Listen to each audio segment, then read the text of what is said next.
Okay, so now it's day 3 on our pan Levain.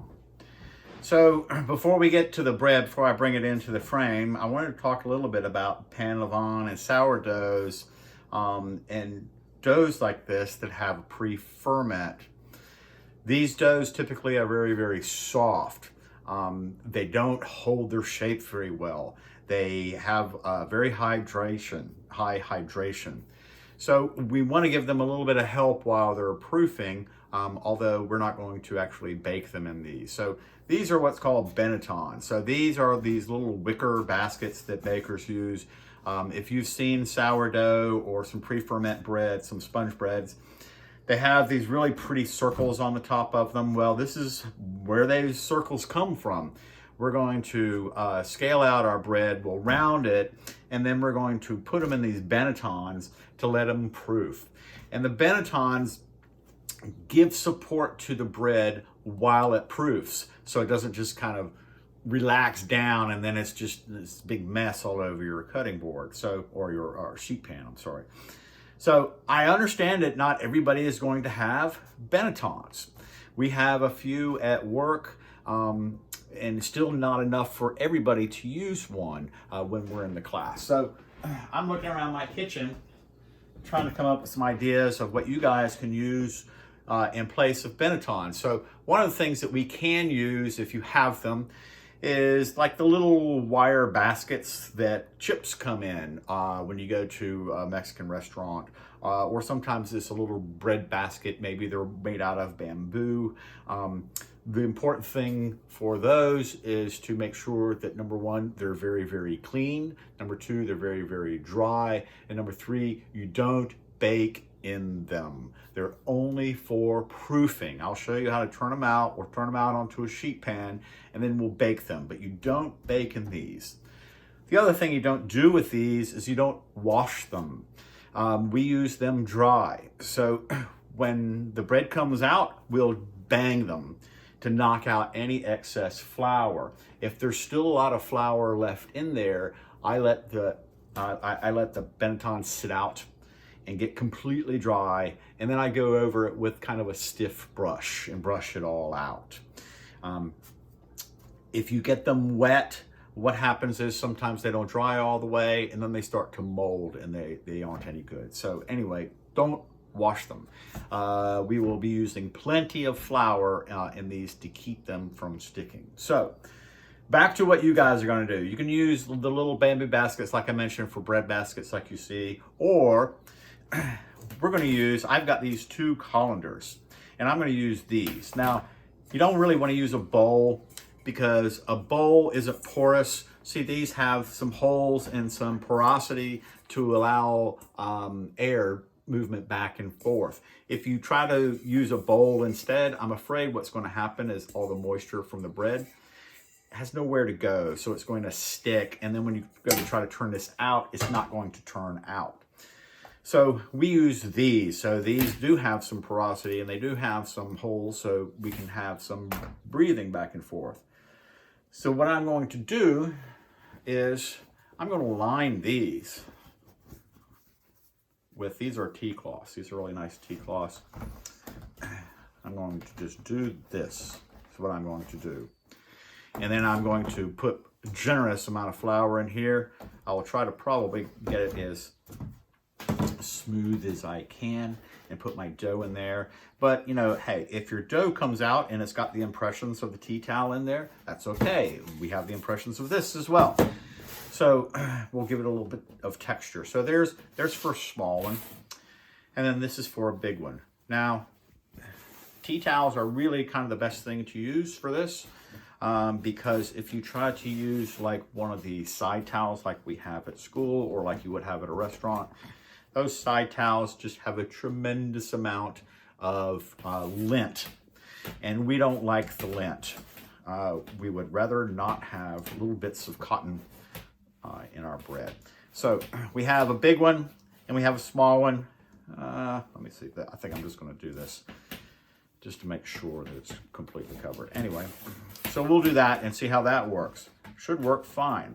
because a lot of times bakers, even in the bannetons, when you buy these, they'll come with a cover. And you can use it with or without the cover. And some of these bannetons actually have the cover is already sewn in. And that is when you have a baker who likes to carve a lot of designs in the top of their bread. That's when they'll put the cover in there so that when we turn it out, it's smooth. It doesn't have these ridges like this, and then they can cut their own designs into it. So anyway, we have our bannetons. This big one, by the way, I have this big one as well. This is called a miche. When we make a big sour, we make this giant loaf, and that loaf is called a miche. And the miche is meant to be put in the center of the table, and maybe you'll cut it up or pull it apart. A miche is really meant to be eaten with your hands. Everybody goes in, you pull a big piece of the bread off, and you take just a big chunk and you take it back to your plate, and everybody shares in one giant loaf of bread. The miche is kind of like your social bread, just a giant loaf that everybody shares. And since it is fermented all at once, and it is proofed as a large mass, it really retains good flavor. All right, so bannetons. So I'm going to divide up the dough, and I'm going to put it into my bannetons. I have my flour off camera. I have my scales. So I have decided how I'm going to scale this. What I'm going to do is, if we have done this correctly, this is a 4-pound loaf. So the miches, each loaf is going to be 1 pound. The smaller loaves are each going to be 8 ounces. All right, so I have my flour. Don't be afraid of the flour. So we want the flour. Again, to remind you, this is a very wet dough. So we need the flour to keep it from sticking and to keep it from stretching all over the place, kind of like it's doing here. So I let this sit in the fridge overnight. I got up first thing this morning, and I got my dough, and it's punched it down, and I've been letting it come back all day. It's right now 1 o'clock in the afternoon. So this has been out and fermenting again today since about 7 this morning. All right. So yeah, look at that. So see all this cobwebs and everything in here? That is the structure that you want to see. That is really, tells us that we're on the right path here. All right, that's good. So I want to put just a little on here and on my hands to keep myself from sticking. I don't want to knead any more bread into it so that I don't have a problem with a streak of raw flour in the middle of my dough. So my mise en place isn't good. I don't have my, here it is. So I said we're going to have 2 1-pounders. So I'm going to cut this.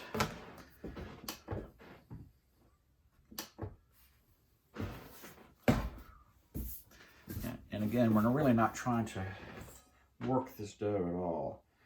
Oh, that's 1 pound. That's big.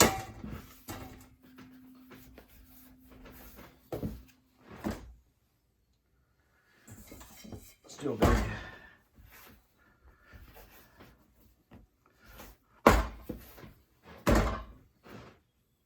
Okay. Getting closer.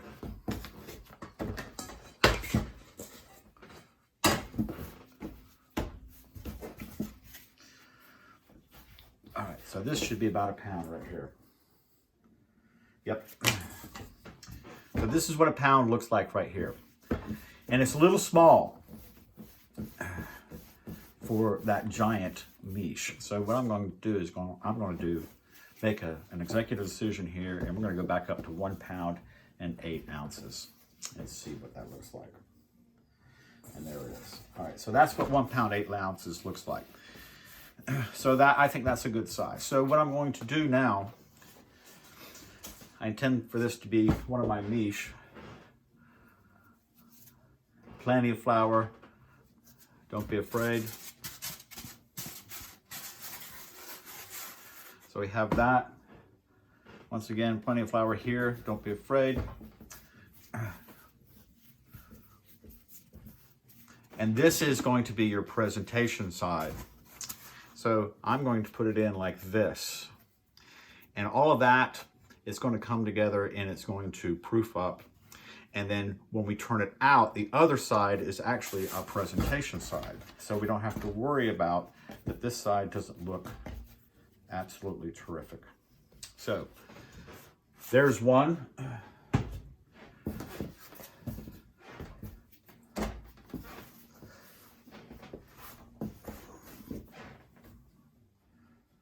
£1.3, £1.5. All right, £1.8. So this one, I will round it.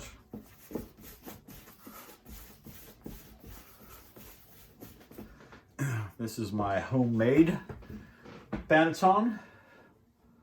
I'm gonna put some flour in there, some flour here, make sure it's everywhere. And now this is going to go just right in here like this, just like that.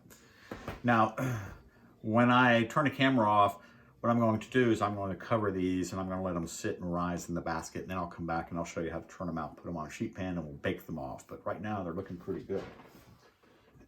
All right. So let's take this.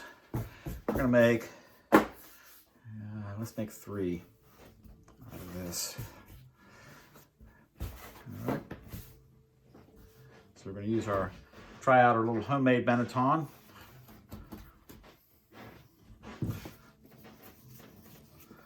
I'm gonna round it a little bit. All right. I'm just going to go right in here, just like that.